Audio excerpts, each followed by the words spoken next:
Oke, baik. Selamat siang, sore, ataupun malam bagi para pemirsa Semesta Menghijau.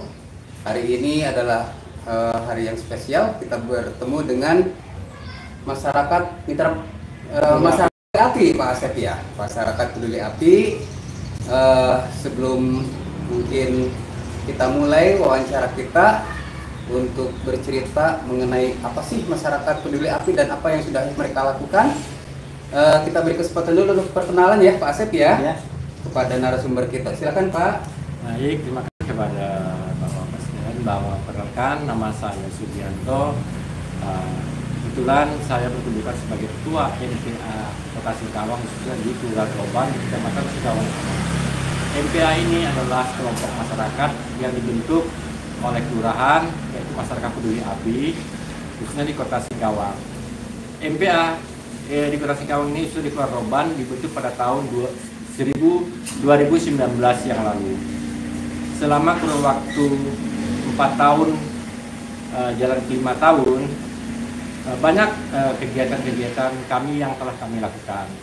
Dari sejak tahun 2019 sampai sekarang, kita sudah bergerak di bidang relawan sebagai relawan bencana, termasuk banjir dan karhutla atau kebakaran hutan dan lahan.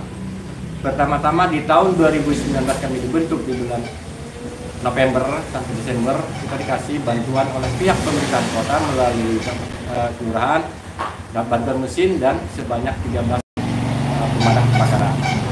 Di awal tahun 2020, seingat saya itu adalah menjelang COVID-19, kami membantu pemerintahan Kota Singkawang, khususnya di Kelurahan Roban, membantu masyarakat dalam mengatasi, memberikan bantuan dan obat-obatan kepada masyarakat tentang pencegahan COVID-19. Kemudian termasuk di akhir 2021 itu masih dalam kita kondisi COVID. 2022 mulai kebakaran, kami dilibatkan dalam pemadaman api di lahan di Kota Singkawang. Baik di 5 kelurahan, kami sudah menjelajahin juga dari kelurahan tengah, utara, selatan, dan timur. Kalau di bagian barat itu di Kota Singkawang pada umumnya adalah bencana banjir. Kami sering juga dari BPD meminta bantuan kepada MPA, khususnya MPA 59 itu di dalam hal bencana, baik banjir maupun kebakaran hutan. Sejak tahun 2022 sampai dengan 2025 ini, itu di Kota Singkawang sering kebakaran hutan dan lahan. Terakhir kami memadamkan kebakaran hutan dan lahan itu di wilayah Roban, khususnya di Singkawang Tengah. Sebelum di bulan ini juga ada beberapa titik api di Kota Singkawang itu yang kebakaran lahan, terutama di jalan di bandara Kota Singkawang itu ada beberapa titik api di jalur bandara. Alhamdulillah kami bersama BPD, Manggala Agni dan MPA yang ada di wilayah selatan, kami itu bersama-sama membantu memadamkan api di wilayah selatan. Selain selatan, di utara juga ada. Di tahun 2025 ini sudah kurang lebih 3 kali kebakaran di utara. Khususnya di Singkawang Utara itu di Sungai Bulan, Semelagi maupun Sungai Rasau. Untuk di Singkawang Tengah, Roban itu ada di Jalan Veteran, Komplek BTN Kowina, Permata Hijau. Kemudian untuk selatan itu khusus tadi itu adalah bandara. Saat ini ada kurang lebih 4 titik itu. Untuk timur di tahun 2025 ini alhamdulillah belum ada kebakaran lahan. Di tahun 2025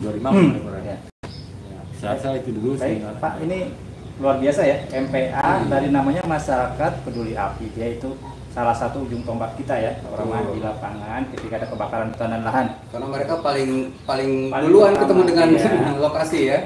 Dan rupanya masyarakat memerlukan mereka bahkan tidak hanya kebakaran, Pak ya? Iya, siap. Ya, bahkan banjir. Ya baik. Jadi MPA ini luar biasa ya, Bapak Ibu. MPA kalau dari aturannya itu kalau nggak salah tingkat desa atau kelurahan. Iya. Jadi cukup di legalitas cukup kelembagaannya lurah, desa atau camat lah ya. Nah ini saya dekat informasi Bapak sampai di daftarnya ke Kemenkumham Pak ya? Iya benar. Oh iya, itu bagaimana ceritanya sampai terdaftar? Iya, terima kasih Pak ya. Di tahun 2023 saya berpikir untuk mendapatkan bantuan dari pemerintah ini secara prosedur kita harus melengkapi administrasi. Salah satunya adalah kita wajib melegalitaskan kelembagaan kita atau keorganisasian kita. Maka MPA 59 di tahun 2023 di bulan November kami mendaftarkan ke notaris dengan berbadan hukum yang lengkap resmi pada tahun 2023 kemarin. Alhamdulillah kami sudah mendapatkan bantuan oleh pemerintahan kota sebesar insya Allah di tahun ini 40 juta rupiah.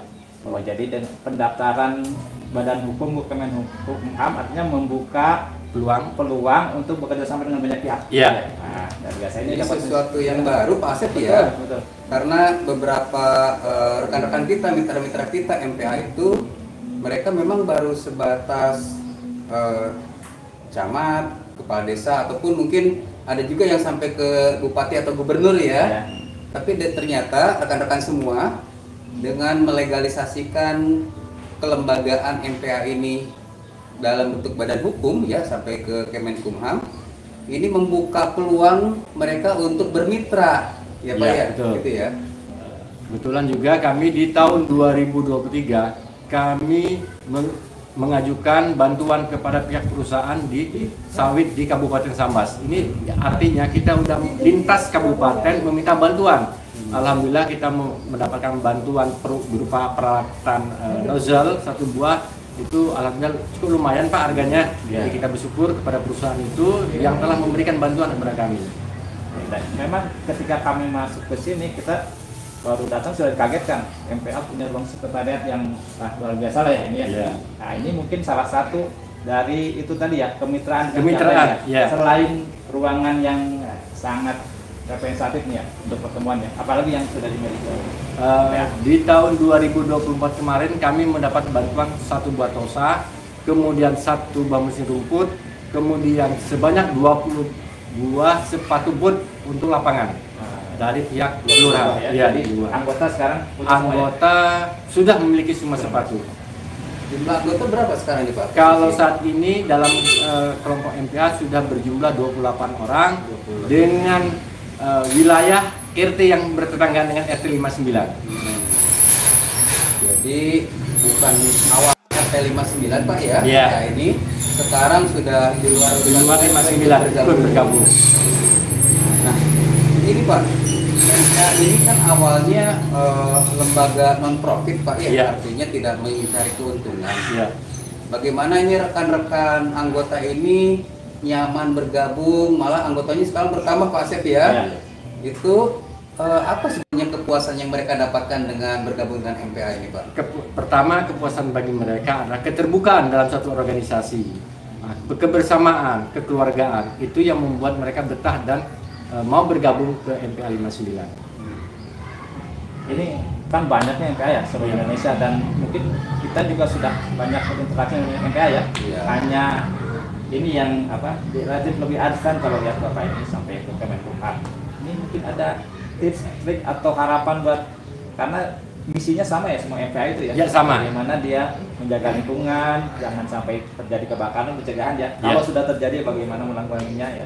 Kira-kira bagaimana mengajak MPA yang lain? Triknya gitu. Trik pertama, sebagai pemimpin atau ketua kelompok, pertama tadi itu keterbukaan kepada anggota, kemudian tertibnya administrasi, karena ini prosedur utama oleh pemerintah. Kedua, itu secara kekeluargaan, kita merangkul mereka dari generasi muda sampai yang dewasa, artinya kita merekrut remaja-remaja. Kenapa kita merekrut remaja? Karena ada fase-fase tertentu mereka akan menggantikan kita. Kemudian kalau dalam mengatasi suatu tindakan musibah dari bencana sendiri, kita memberikan leluasa kepada anggota. Bagi yang sempat melakukan ikut dalam pelaksanaan pemadaman, kita kasih kesempatan itu. Tapi bagi mereka yang ada kesibukan, mereka tidak kita paksakan untuk mengikuti dalam pemadaman kebakaran. Kenapa? Karena di kelompok MPA sendiri anggotanya mereka adalah pekerja-pekerja masyarakat biasa, artinya relawan. Karena relawan ini sifatnya ikhlas bekerja, tidak ada paksaan. Karena di sini tadi kembali Bapak ya, kita tidak ada insentif, tidak ada honor apapun dari pemerintah maupun dari kelompok itu sendiri. Jadi harus dijaga kekompakan mereka tetap eksis walaupun tadi ya tidak ada penghasilan. Iya. Nah, itu ada tips membentuk kelompok ya, menjaga kelompok. Bagaimana dengan tips mendekati mitra ini? Ya, saya lihat tadi Bapak ceritakan banyak sekali mitranya ya, yang sudah bisa ikut berkontribusi. Ya. Pertama, kita di antara dalam kelompok kita pasti kita memiliki di antara kelompok ada teman-temannya yang mengetahui bahwa di perusahaan ini ada, saya punya kenal, sehingga kita memberikan peluang kepada anggota untuk menyalurkan proposal-proposal kita melalui anggota kita. Kemudian kita sebagai ketua, kita memperkenalkan diri kepada perusahaan itu bahwa ini MPA dengan proposal, dengan kegiatan-kegiatan kita. Yang terpenting lagi, kembali lagi ke legalitas kita, badan hukum kita, itu yang lebih utama. Karena kita tahu perusahaan memiliki dana IRC, itu kalau tidak salah saya itu bantuan dana yang luar biasa, dana hibah. Iya, CSS itu ada lumayan sebenarnya dana itu, kalau bisa kita mendapat bagian. Nah, kemudian kalau di mitra-mitra lain, terutama donatur lain, nah ini maaf, kita kalau bisa ada di suatu daerah pejabat-pejabat yang punya jiwa sosialnya tinggi, mari kita dekatin mereka sebagai orang tua asuh atau orang tua angkat kita. Nah inilah benteng atau tembok kita untuk berjalan ke depan. Jadi ketika mitra, kita salah satunya anggota ya. Dan kemudian bagaimana meyakinkan mereka ya. Terus juga semakin meyakinkan Bapak MPA ini kan itu sudah bertahan lama ya.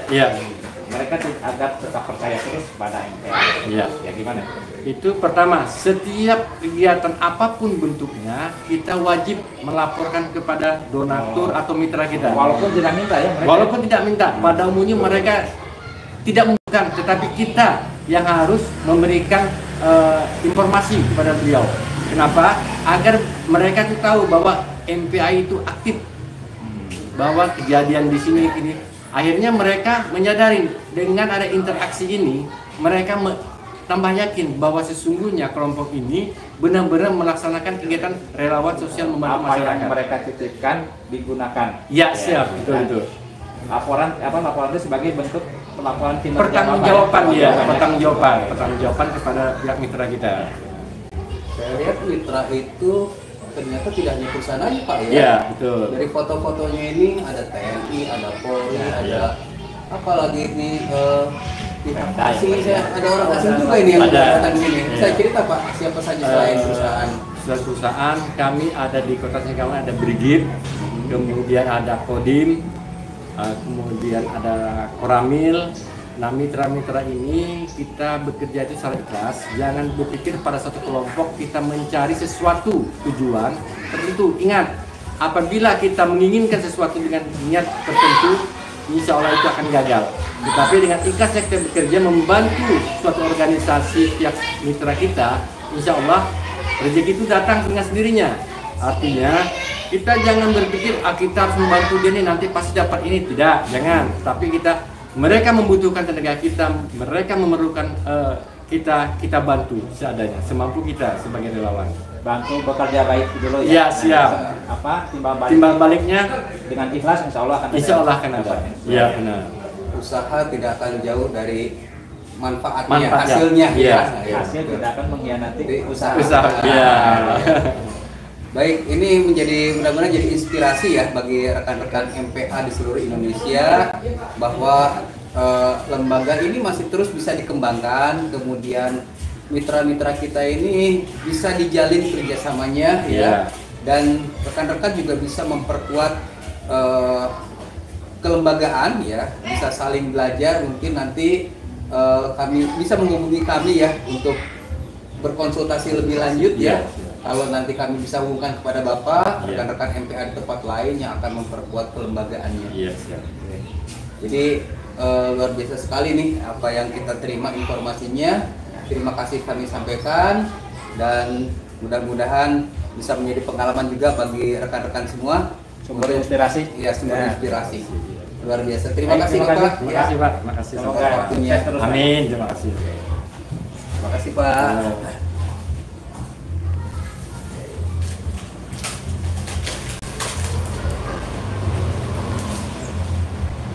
Jadi linknya dikasih Pak kalau sudah kerja. Iya, amin. Itu yang tunggu-tunggu tuh Pak.